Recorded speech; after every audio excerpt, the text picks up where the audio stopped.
to be with you again. Uh, Today we're continuing to speak about the separation of Gauranga in Sri Jagannath Puri Dham. Continuing to explore the jewels of Radhani's mood, special mood when Uddhava came.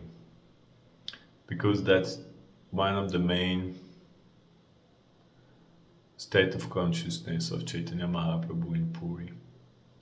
Krishnadas Kaviraj Goswami mentioned also that sometimes Mahaprabhu was in the mood of Radhani in Kurukshetra. Also, so we will also analyze this after. But mainly when Krishna went for Mathura and Dwarka. So these are different moods. It's similar. These are moods of separation, but also they have their differences. And also Chaitanya Mahaprabhu sometimes was in the mood of separation from Krishna, like Krishna appeared to him and then Krishna disappeared. So there are also this kind of interaction, which is a different state of mind also. We could analyze this also. But for now, let's continue with the beautiful state of mind of Mahaprabhu when Uddhava came. Om Aganati Mirandasya Ganam Janam Shalakaya Chakshurun Miritam Yena Tasmai Shri Gurave Namah Shri Chaitanya Manobhistam Stapitam Yena Bhutale Swayam Rupa Kadamayam Dadati Swapadantikam Namo Shri Krishna Chaitanya Prabhu Nityananda Shri Advaita Gadadhar Shiva Hari Gaura Bhakta-vrinda Hare Krishna Krishna Krishna Hare Hare Hare Rama Rama Rama Hare Hare Nama Om Vishnupadaya Krishna Prestaya Bhutale Srimate Bhaktivedanta Swaminiti Namine Namaste Saraswati Devi Gauravani Pracharine Nivishesha Shunyavadi Pashyata Deshatarine. So much mercy. It's so sweet how Prabhupada is really present in our life, in our heart, when we want to connect with him. I remember once I heard a class by Satchidananda Swami, and he made a very beautiful point. He was saying, oh, sorry for that.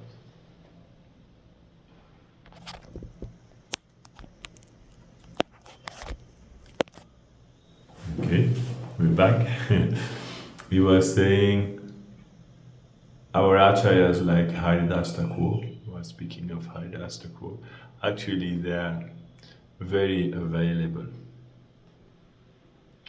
And I liked it because I do think that they are very available. They are more available than people we may have next to us, because the people of devotees we may have next to us, they may be here physically, but it's not always easy to connect with their heart, and they are not also always disposed to be merciful toward us or to just exchange with us. But our acharyas, they are present on a more subtle level, which is true. It's a little bit more difficult in one sense to connect with them, but in another sense it's easier because they are always fully disposed. They don't have any restrictions. Their heart is full pure love, so they are always willing to give their full blessings, and they are always present. So in that sense, they're very available. It's a little bit different the way we access them.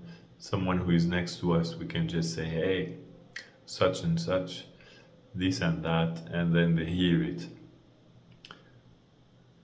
So it's an easy connection. Whereas with the Acharya, it requires to go in our heart and pray and visualize them, remember them. It takes a little bit more effort, and then the exchange also is more subtle. It's not that we may not be able to hear their answers directly, but we can feel their presence, their support, their love, and by reading their books, we can definitely hear their words. Just these words are written down instead of spoken, but it's more or less the same thing. Because if you would ask Rupa Goswami any questions, he would just answer you the same thing that he had written down. I don't think he would answer you another philosophy. So they're very available. We should do both actually. By reading books, we should connect to them and ask for their presence. So we were to the verse, Nirantara hoy Prabhu viraha unmada, Brahma chesto, Brahma maya chesto sada, Pralapa maya vada. The Lord constantly exhibited a state of mind reflecting the madness of separation.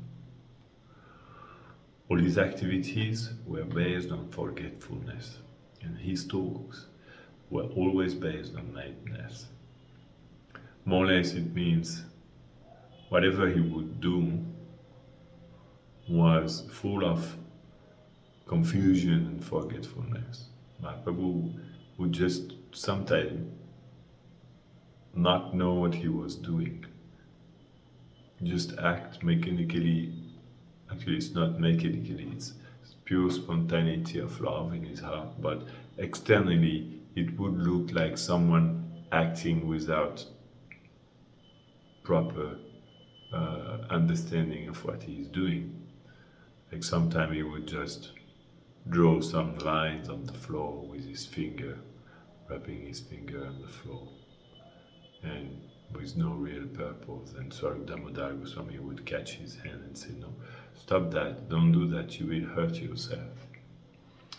So something like that sometimes. So that's what Kaviraj Goswami means by Brahma Maya Chesta Sada. Always his activities, they were based on Brahma. Brahma Prabhupada translate here by forgetful, but it means also illusory, confusion. So he looked like very confused externally. And Pralapa Mayavada, the way he would spoke was full of Pralapa, delirium. Because he is not more connected with the material world. When you're absorbed in the love of Krishna, that love is stronger than the reality of the material world. So he's just speaking about divine feelings that just flowing through his heart. Nirantara, constantly. Viraha unmada. This is the divine madness of separation from Krishna. Viraha unmada.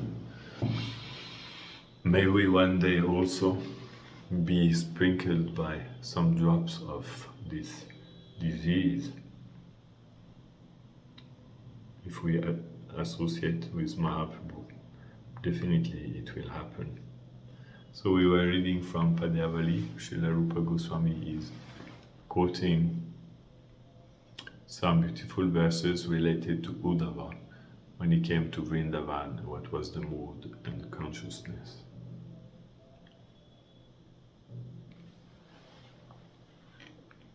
Now Uddhava's statement to Srimati Radharani.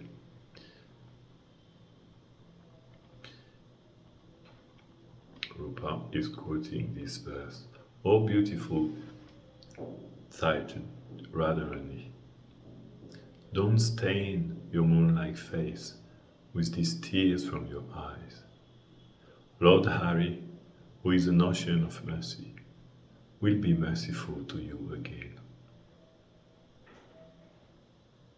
Don't stain your moon-like face with these tears from your eyes, which means don't cry, but in a beautiful way, because in the spiritual world they speak in a beautiful way. Don't stain your moon-like face with these tears from your eyes. Because she is wearing mascara, so Radhani, she is wearing this eyeliner, kajal. And when she cries, then the tears falling from her eyes, they mix with the kajal. And then as they glide down her cheeks, it makes some black stains. So that's why he said, don't stain your moon-like face with these tears from your eyes. It's like black tears of Radha and the gopis. Because your face is like the moon, your face is shining. So when you're crying, it makes some black stains on your moon-like face. Don't do that. Just please don't stain your face with your tears. He's trying to convince her. In the name of beauty, don't do that. Though the tears of Radhani, when they make these stains on her cheeks, they make her also more beautiful.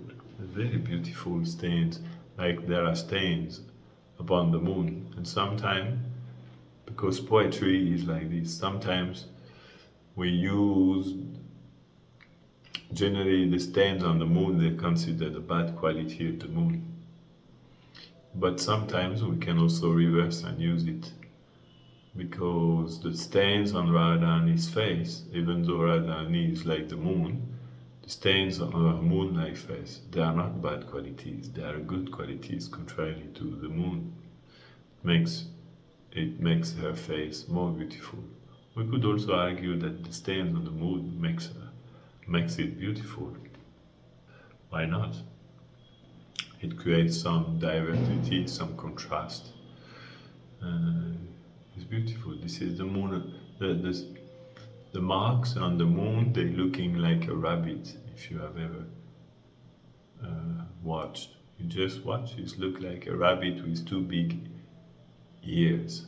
You know, rabbit, they have these big ears, very big. So proportionally, it's like the body of a rabbit with two ears on that side. So that's why we call the moon Shashi, because Shashi means also the rabbit. So she who has stains like a rabbit. So don't cry. Why you should cry? Stop crying, because Hari is an ocean of mercy. So inevitably he will be merciful to you again. Don't cry, because you know that Krishna inevitably will become merciful to you again, because he is an ocean of mercy. It's not possible that you are abandoned forever. It's just temporary, very soon, because he is an ocean of mercy, he will come. So please don't cry. Oh Radha. And he called her Karaboru, oh girl with beautiful tides. And that was a verse from Sri Shashtivara Das, whom we also don't know. Then Rupa quotes a verse of the words of Shrimati Radhani's Gopi friend to Uddhava. Now another Gopi is speaking to Uddhava. And she says, she rests a cheek on her hand and bases her face in continual tears. Since the auspicious day of Krishna's departure, what method could this lotus-eyed girl employ to obtain even a moment's sleep? There is a mistake here. What method could this lotus-eyed girl employ to obtain even a moment's sleep? So that's a new detail that's coming here. Radharani is no more sleeping, which is a very, very tragic aspect. When you cannot sleep anymore, it's really unbalancing and it's dangerous. It's dangerous. Since the auspicious day of Krishna's departure, does she say really auspicious or inauspicious?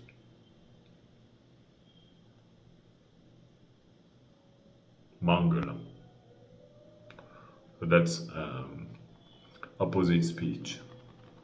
She wants to mean inauspicious, but she says, since the auspicious day of Krishna's departure, which was for them the most inauspicious day of eternity. Since that auspicious day of Krishna's departure, what method could this lotus-eyed girl employ to obtain even a moment's sleep? She cannot find sleep. Please tell us what method she could use in order to find a moment's sleep. She could not. There was no method she could employ to obtain even a moment's sleep. She is always tormented by this feeling of separation, so much that she cannot sleep even one moment. She just rests her cheek on her hand and bases her face in continual tears. That's the mood. Shiradikara Chestayena. We have seen this many different times. It's interesting to see how our acharyas, they insist on explaining again and again the state of Radharani in so many different books, in so many different verses. Why? Because in these verses there is very sweet, special connection with Radharani. When you understand Radha's sorrow, then you become close to Radha. So the poets, the Vaishnava poets, they like very much to describe Radha's sorrow and Krishna's sorrow, because this is a way for them to be there with them,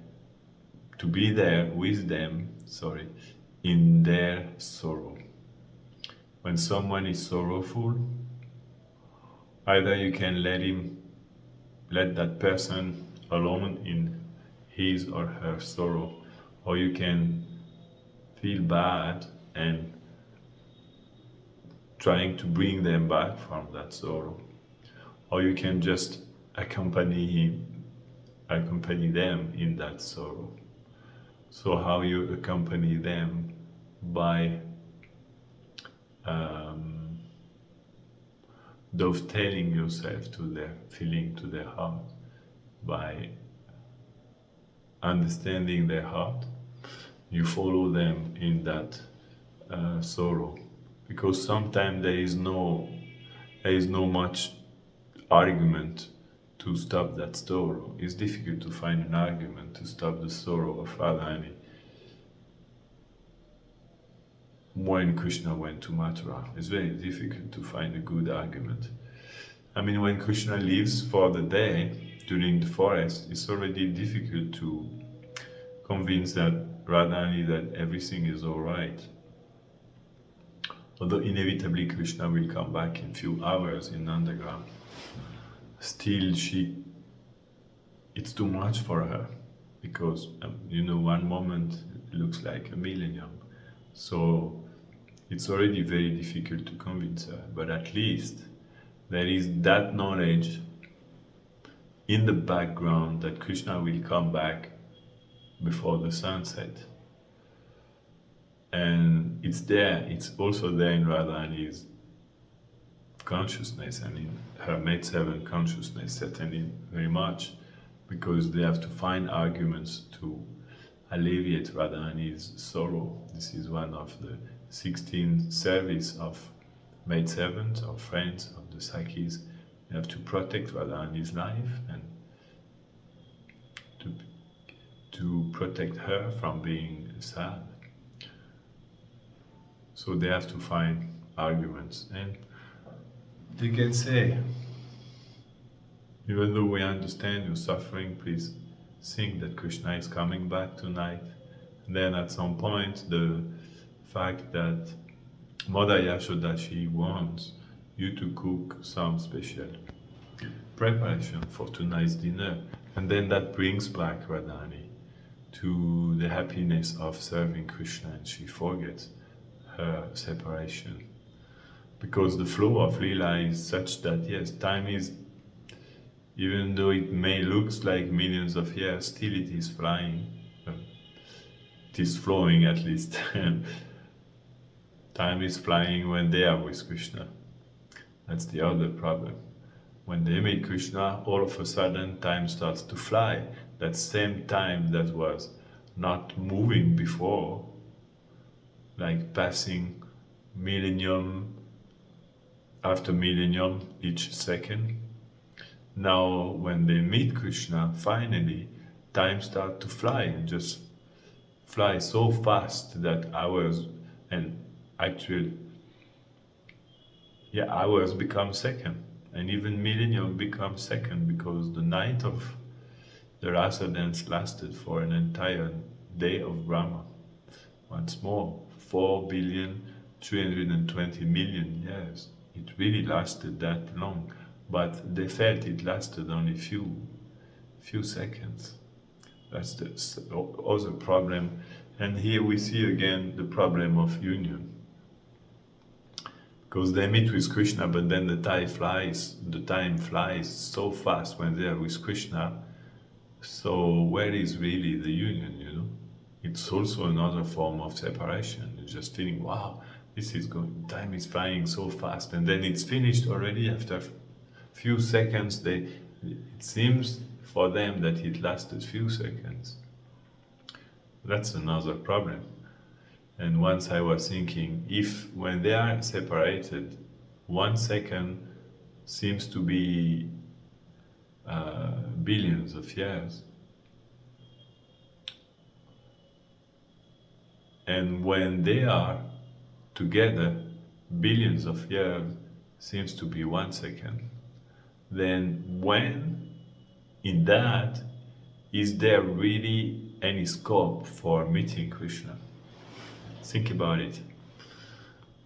There is only some scope for meeting Krishna during few seconds. Means when they meet him, it lasts few seconds according to their feeling. And then again millenniums without Krishna. Or they spend millenniums without Krishna, and then they meet Krishna and it lasts few seconds.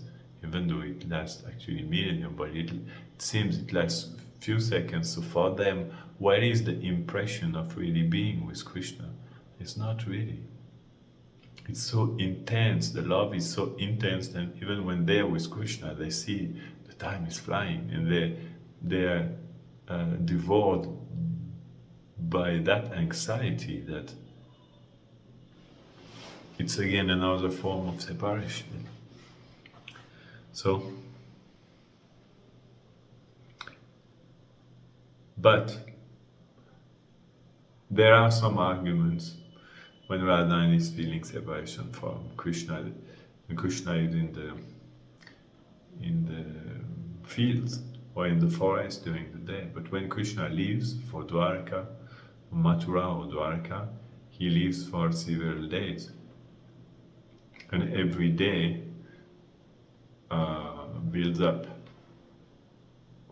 on top of the previous days. It's 1 day, 2 days, 3 days, 4 days, 5 days, 6 days. And then the second problem is that, so the time of separation really becomes longer and longer and longer, and Krishna is not coming back in the evening. And you don't even know when he will come back. He said he will come back, but he didn't say exactly when, or even if he said, probably he didn't kept precisely that promise. So then to find the argument that Krishna, everything is alright, Krishna will come back soon, we can still say it, but the words have very little impact. So you never really know for how long Krishna is gone.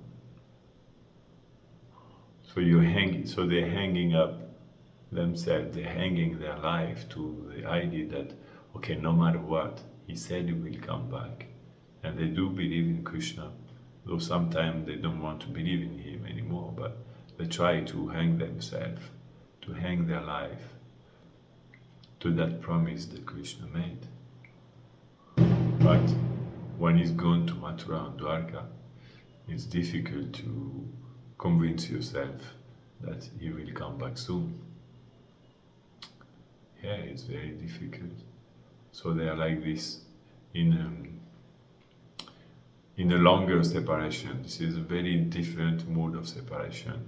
It's very, very tragic because there is complete doubt in one sense, if ever it will be finished. It's much more difficult to find argument to make Radharani peaceful again. So what happens? She just rests a cheek on her hand and bashes her face in continual tears. What to do? We have to think, if we were there, what we would say to Radha to pacify her. Because that's the concern of Radharani's maidservants and girlfriend. If we do hope one day to attain their company and their shelter in Radharani's service, then we have to know, we have to understand their mood and what to do, what to say at what moment. So what method? She's asking now. She's indirectly telling to Uddhava that she cannot sleep. Please convey also this message to your master. Tell him all this. They know, of course, Uddhava is a Shrutida, so they know whatever words they say to Uddhava, Uddhava will be able to repeat them word for word to Krishna when he will meet them. And then another verse. So this verse was from Sri Harihara, whom Rupa Goswami quotes quite often in Padyavali, but we also don't know about him, at least I don't know. Another verse again from Sri Harihara of the girlfriend of Radha to Uddhava. There is no sandalwood incense in the homes of the Vaishyas. There are no flowers in any forest. There are no lotuses in the waters of the rivers and streams. Because of the torture of separation from Krishna, no one is peaceful. That's not only Radharani, but everyone is tortured by separation of Krishna. All the Vaishyas, they are all Vaishyas in Nanda Maharaj village. Some few Brahmanas, but most of them are Vaishyas. Cowherd. So they don't have any more sandalwood incense. No more flowers in any forest. That means all the trees, they have stopped to give any flowers. That's a big change because Vraj is the land of flowers. Trees in Vraj, they are like cherry blossom in spring. If you have ever seen some cherry blossom in spring, it looks like only flowers on it. It's so beautiful. And in Vraj, the trees, they are really loaded with flowers. They are, how to say, they are bending because of the way of the flowers and fruits they're carrying. It's really loaded with fruits and flowers. Sometimes only fruits, sometimes only flowers, but really loaded. But now she said there are no flowers in any forest. And there are no lotuses in the waters of the rivers and streams. Whereas normally the Yamuna, she's really filled with lotuses. And if you know about lotuses, even in our material world, lotuses, they spread very fast. So if you put some few lotuses in a pond, very soon they will cover the entire pond with lotus flowers. So the Yamuna River is really, really filled with lotuses, and it's super beautiful when you have some body of water with a lot of lotuses. Very, very beautiful. And so are the Radha-kun and Shyamakun and all of the kuns of Raj, so many lotuses. It says now there is no lotuses in the waters of the rivers and streams. So Raj is in a state of desolation because of the torture of separation from Krishna. No one is peaceful. Na Shantam, Vedanaya Na Shantam, Viraha Vedanaya Na Shantam. By the torment of separation, nobody can have Shanti. Shanti has disappeared from Vraj. Now only torment remains. So this was the land of pure love and peacefulness, in the sense of the peacefulness of pure love, and now it is the torment of separation, Viraha Vedanaya, that is ruling over Raj. So here is the land of Raj, casted in the torment of separation. Very, very intense reality. There is a very beautiful description of this in Krishna Sangati of Shivara Maharaj. I'm going to try to find this. That's the very beginning. It's so beautiful and sad at the same time.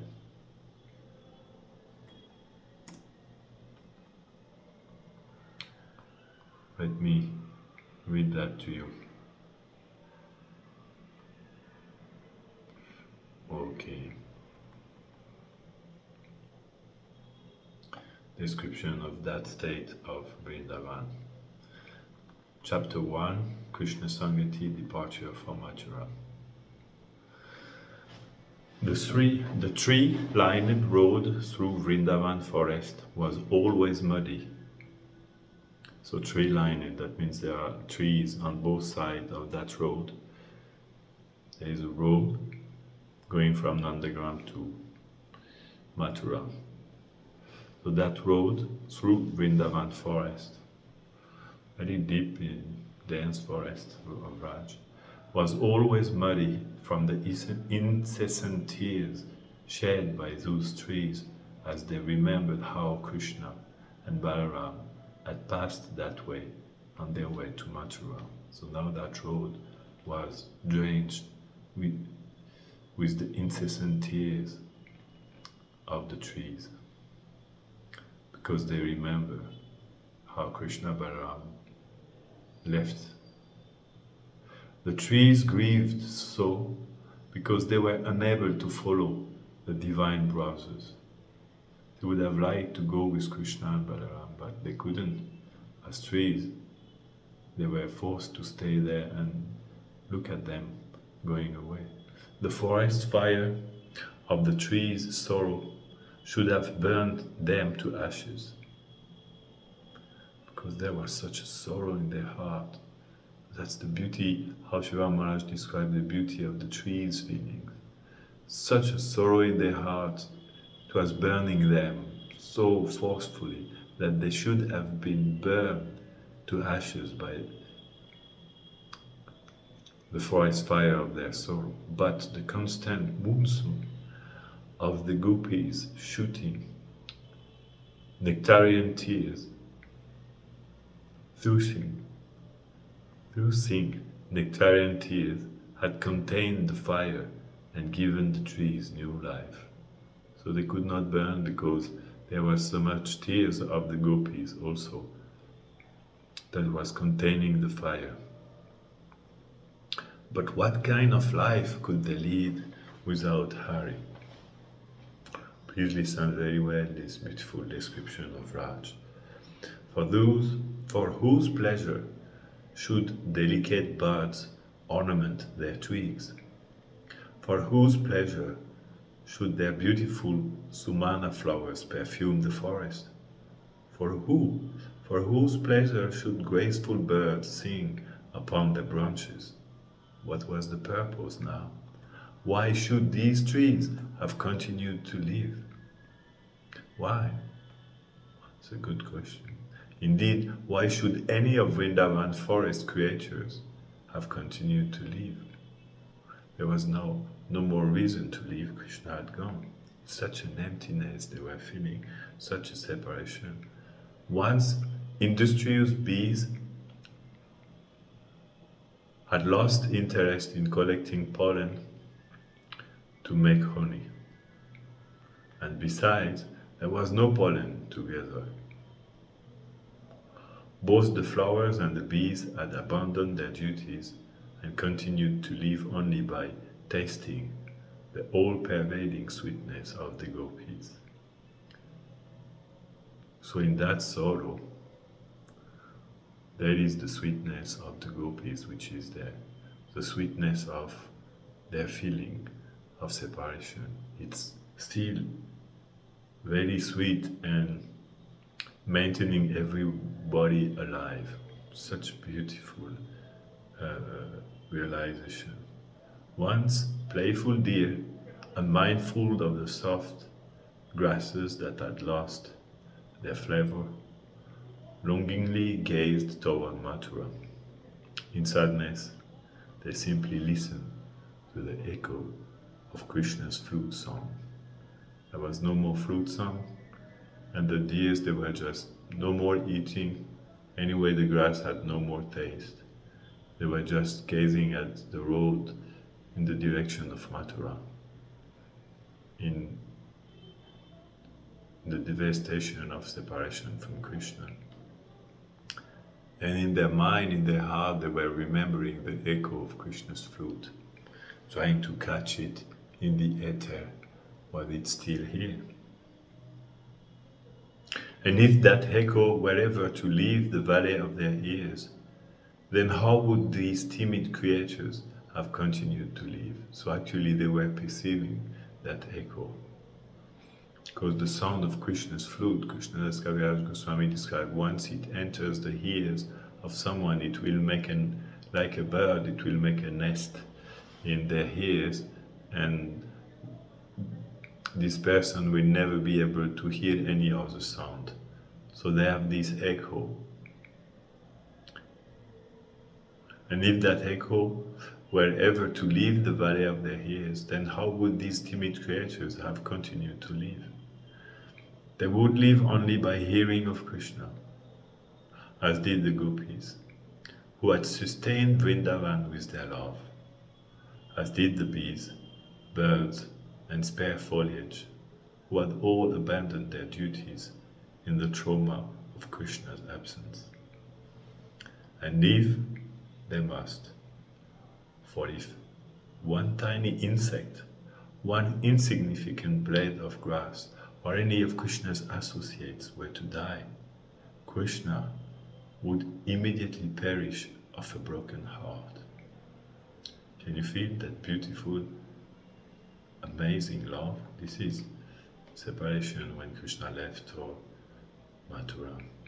Knowing this, a parrot from the gardens of Mathura traveled to Vrindavan one day to secure the welfare of Krishna and his friends. So now it starts the story.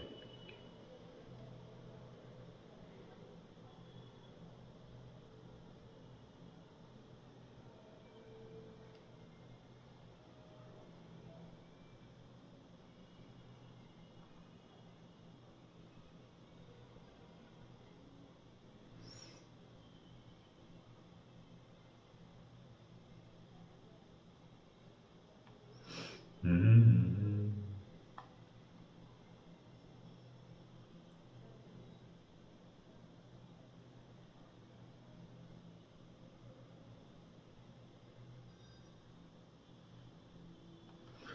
So we can relate this very much to Shripa's verse, quoted verse here. There is no sandalwood incense in the homes of the Vaishyas. There are no flowers in any forest. There are no lotuses in the waters of the rivers and streams.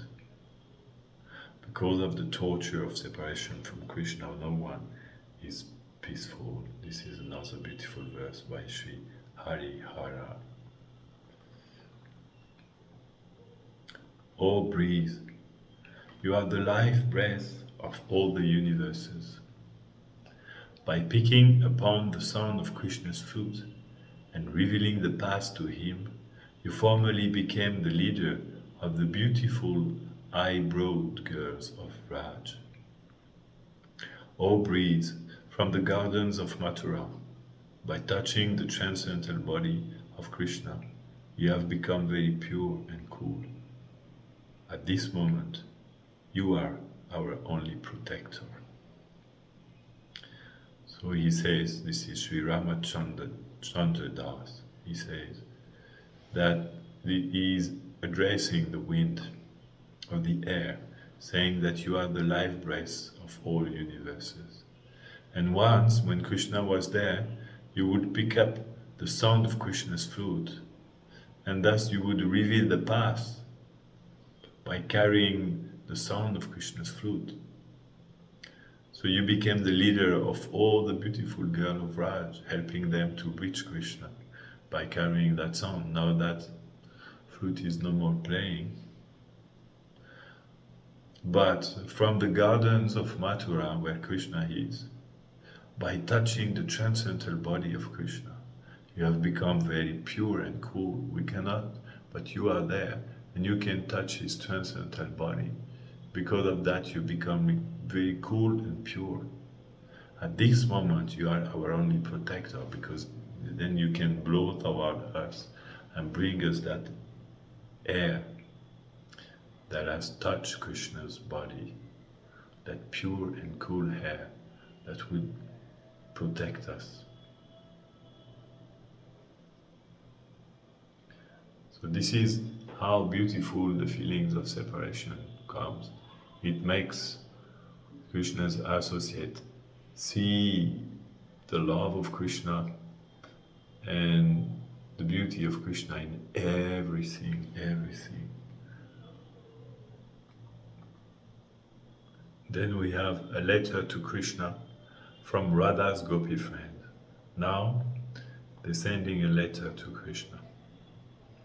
What are they saying to him? The gentle breeze blowing from the place where you stay makes the hairs of her body stand up. They're speaking about Radharani's condition. She satisfies her eyes by showing them the beautiful picture of your transcendental form. Her ears are sprinkled with the nectar of your name. Her words filled with the songs of the fifth raga. Day and night, this slender girl stays by the window overlooking the path where you might return. This is a verse from Sri Trivikram. The gentle breeze blowing from the place where you stay makes the hairs of her body stand up. She can feel the breeze coming from Mathura. She can feel this breeze has touched Krishna's body.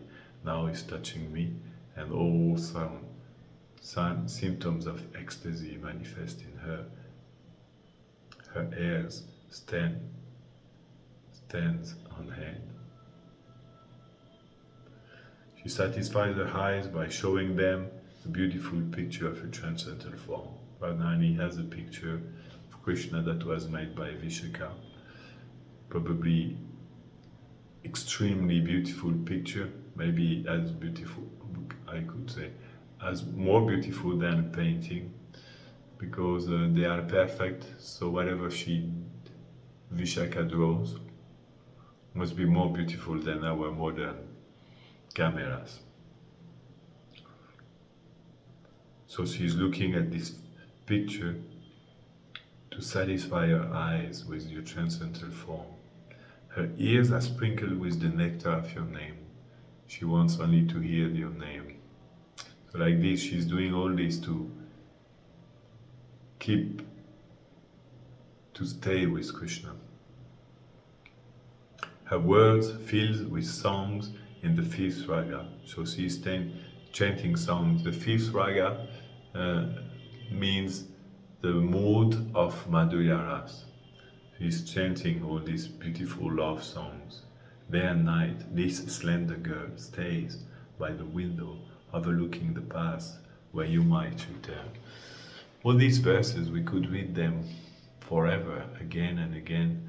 And these are extremely beautiful verses to meditate upon. When we're chanting, we have to understand what is this love of Raj. And Krishnadas Kaviraj Goswami explains in Chaitanya Charitamrita with the verse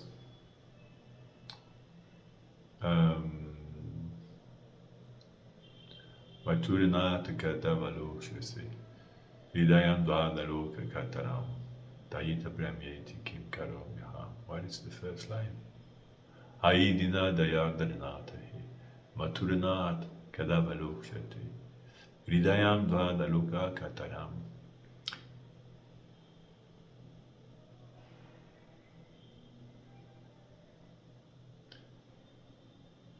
Kim Karomyaham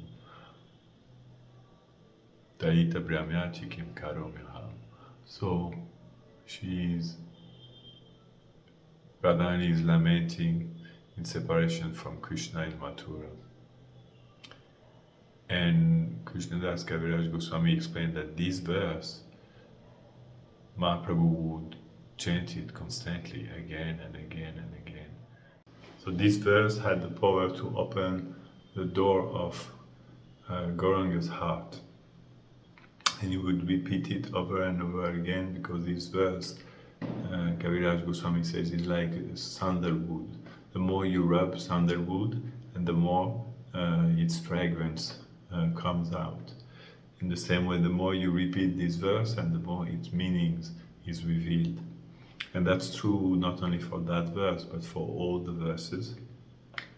All these verses left by our acharyas, when we meditate upon them, upon their meaning, then gradually more and more, day after day, moment after moment, we can realize more and more their meanings and the feelings they're transporting, which are the feelings from the one who wrote them, and not only the one who wrote them, but whatever feelings they're describing. They are inside the verses. It's very magical, and when we meditate upon them, these feelings, they're transferred into our heart also. So it's very sweet and important foundation in life to remember all these beautiful verses.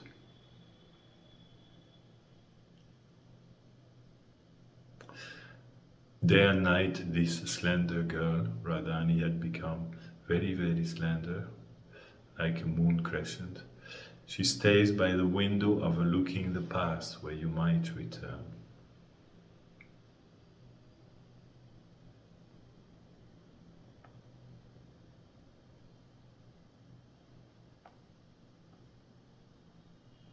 There are still so many other verses. Let's go, it's so beautiful. Why should we stop beauty? Flames of amorous yearning burns in her body. These are still letters from the gopis to Krishna. The mark of rapt meditations rests in her eyes. Her life rests in her throat. Her cheek rests for a long time on her flower bud hand. Her head rests on her shoulder. Sandalwood paste rests on her breast. Silence rests in her words. These things rest firmly in their place, but her heart and mine cannot rest anywhere without you. So now he is describing such beautiful idea. He's describing how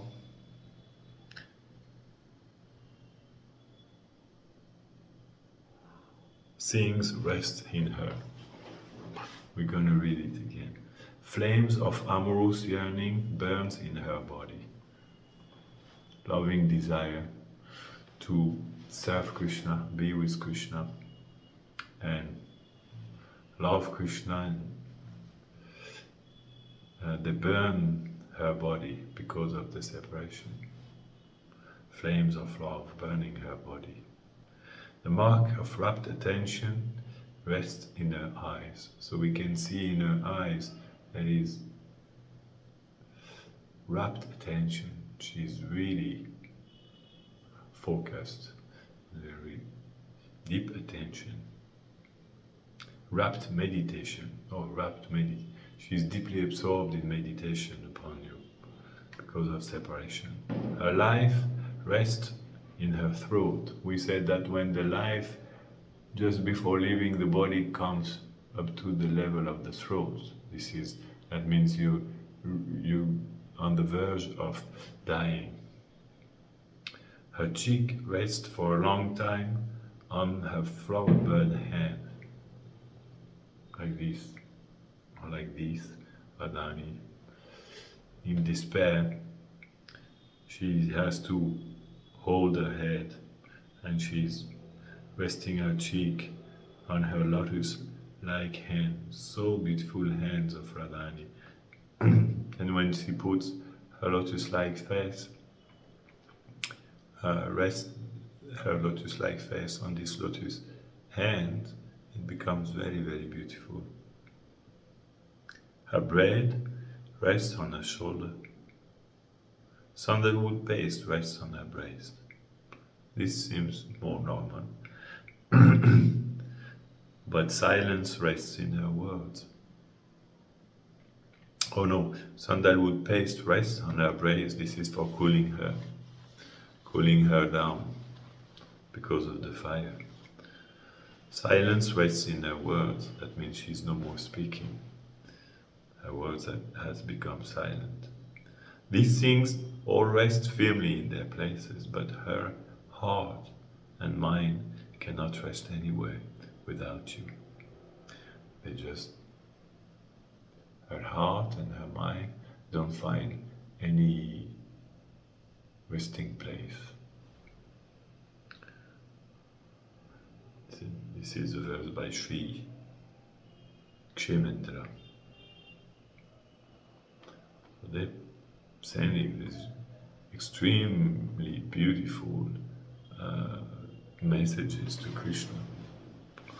When she sees that you, her beloved, the splendid moon that dispels the darkness in the courtyard of the sky, has gone far away, her thighs become like lotus buds, her face become like a lotus flower with petals closed. Her love for you becomes like a churning ocean of milk with great waves, and her eyes become like two melting Chandrakanta jewels. Very sweet description of Radha's separation. When she sees that you, her beloved, the splendid moon that dispels the darkness in the courtyard of the sky, have gone far away, then her sighs becomes like lotus bud. So that means her breathing is reduced, closing it like lotus bud. Very little breathing. Her face becomes like a lotus flower with petal closed. It means also her face is closes itself like a lotus flower, closing her petals. Her love for you becomes like a churning ocean of milk with great waves. So, her love is experiencing a gigantic turmoil. It's an entire ocean, the churning of the ocean of milk. They were churning an entire ocean, which is actually so big, because that ocean is nearly the entire planet, the ocean of milk. And they're churning him with the mountain, Meru mountain, or another mountain, mandala, something like that on the back of Kurma. But that's a big, big, big churning. And it's gigantic waves, big turmoil. That's what happened to her love. And her eyes become like two melting Chandrakanta jewels. A moon Chandra Kanta jewels. I don't know what are Chandra Kanta jewels, but it seems that these jewels they melt, like her eyes are melting in tears. The tendency of Chandra Kanta jewels must be they have tendency to melt also. I already heard that few times, but I never made any researches. I try to do that because it's such a beautiful poetry of the transcendental world. So our eyes are like melting in tears. This is the situation of Radha. This is what Uddhava saw, and this is what Mahaprabhu is experiencing in Puri. Yes, we could say all this verse for Mahaprabhu. O cheater Krishna, you eternally stay in your lover Radha's heart, which burns with flames of separation from you. Still, Radha cannot stay even a moment in your heart, which is as cool as ice and snow. So now she's accusing Krishna. You constantly stay in the heart of Radhani because she keeps you always in her heart. She cannot, that's how she survived. So you constantly there in her heart, which burns with flames of separation. Still, she cannot stay even a moment in your heart. That means you're not carrying her in your heart even for a moment, which is as cool as ice and snow, because she is meaning that your heart is really cool as ice and snow. That's what is in your heart, very cold heart. But she's burning in the flame. So if she would even for a moment rest in your heart, then she would be pacified. That would pacify the fire in which she is burning. So couldn't you at least just for a moment keep her in your heart? This amazing poetry. She is amazingly beautiful if you get it. Maybe the most beautiful accusation we can say to Krishna.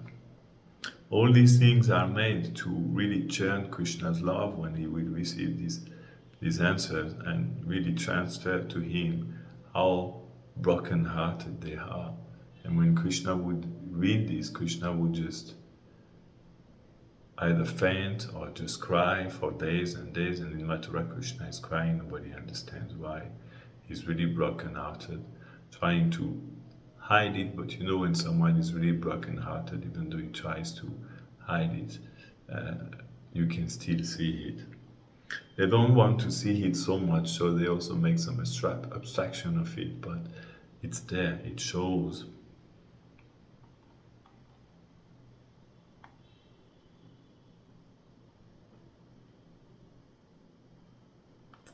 So there are so many other verses that I will stop here today, and we will continue another time, because I'm not going to be able to finish today. And I often think we should not too much fly over beauty. We should not just go to the next and go to the next. And we have also to take some time to think a little bit about what we read today that was already extremely beautiful and intense. And then let's think, remember it a little bit, and then next time we'll continue all these beautiful verses. So this is the beauty of what Mahaprabhu experiences in Puri.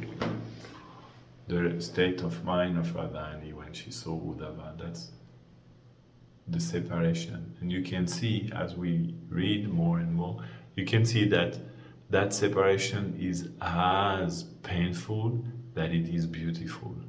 It goes together. It's impossible to remove the beauty of these feelings of separation.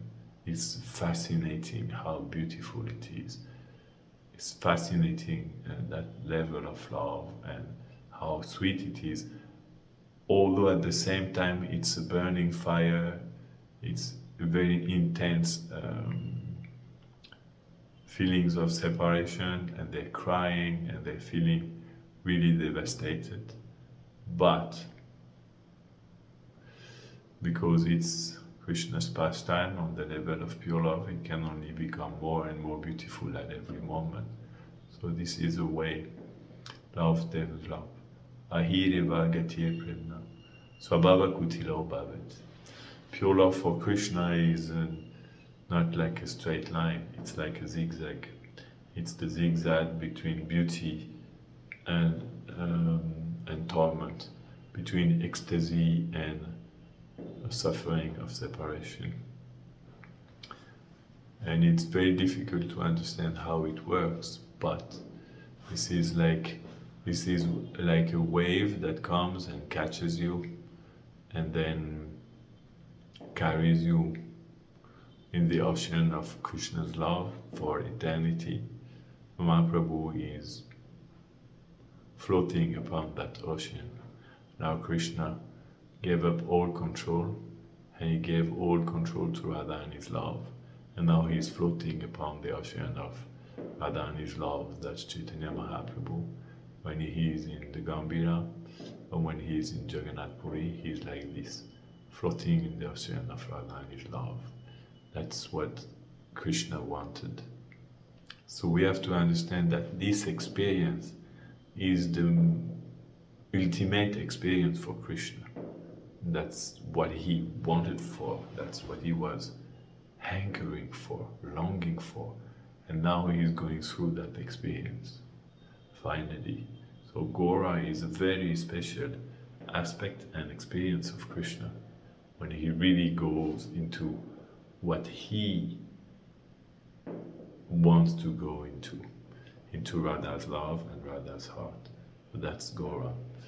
And the more we appreciate Gaura, the more we understand Krishna's heart, and the more we understand Radha and his heart. All this reality is extremely, extremely beautiful. And I can promise you, by my own little experience, even though I was a very fallen soul, by the mercy of Prabhupada, I am here today, reading all these amazing things that really is transforming. And I can promise you that the more you hear about that, and the more you meditate upon this beautiful reality over the months, over the days, over the months, over the years, it becomes more and more beautiful. It's much more beautiful now when I read this and I hear about it, that it would be beautiful when I was much younger, decades ago. And I have to admit that yes, even though I am fallen, this is so merciful and full of love that it still becomes more and more beautiful in my little life. And it makes me realize more and more beautiful, more and more sweet things, and more also painful, because that's the nature of Krishna's love. So we should be faithful in these things and really embrace them and place them in the core of our heart. And that's the way how, while chanting, we will be raised to the platform of Shuddhanam, chanting Shuddhanam, and then this reality will reveal itself or herself in our heart with the chanting, the pure chanting, and everything will be revealed to us, including our eternal form, how to take part in that divine beauty. And one day the material world will no more exist for us because we will stay in that eternal form there in these pastimes. That's the matchless gift that Prabhupada came to give us. We should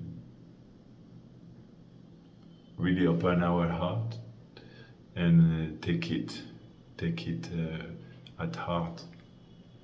And it works extremely, it works much more than what I could expect actually. Jai, Srila Prabhupada ki Jai.